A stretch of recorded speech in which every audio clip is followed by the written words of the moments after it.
Hello everyone, তোমরা সবাই কেমন আছো? তো আজকে আমার 20s ডে মিনি ব্লগ ছিল, তো তোমাদের সাথে সেটাই শেয়ার করলাম। তো সকাল সকাল উঠেই মনাকে পড়ার থেকে নিতে গেছিলাম।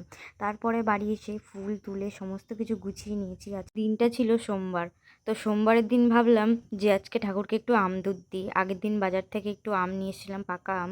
আমটা কেটে নিয়ে ঠাকুরকে স্নান করাতে চলে এসেছি। মহাদেবকে স্নান করিয়ে নিয়েছি একটু দুধ দিয়ে, বেলপাতা আর দুব্ব দিয়ে। তো তোমাদের কেমন লাগলো তোমরা সবাই একটু জানিও। আর এই ফুলগুলো দেখতে পাচ্ছ, এইগুলো সব আমার গাছের ফুল। তোমরা যদি জানতে চাও যে আমার বাড়িতে কি কি গাছ আছে, তোমাদের সাথে অবশ্যই শেয়ার করব।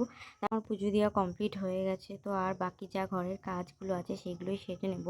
এত গরম পড়েছে, ফ্রিজে জল না রেখে আমি পারি না, কারণ আমি ঠান্ডা জল খেতে খুবই ভালোবাসি। তো তারপরে রান্নার এখানে চলে এসেছি, ঝটপট রান্নাটা করে নিয়ে আরেকবার স্নান করে নিয়েছি এত গরমে। তারপরে ভাত খেয়ে নিয়ে বিকালে একটু আম মাখা খেয়েছিলাম। তো সন্ধেবেলা একটু চা খেয়ে দেখো বাইরের ওয়েদারটা খুবই সুন্দর লাগছিল, তো সেটাই তোমাদের সাথে শেয়ার করলাম। ভালো লাগলে লাইক কমেন্ট শেয়ার সাবস্ক্রাইব করে দিও। নেক্সট ব্লগে নিশ্চয়ই দেখা হবে নতুন কিছু নিয়ে।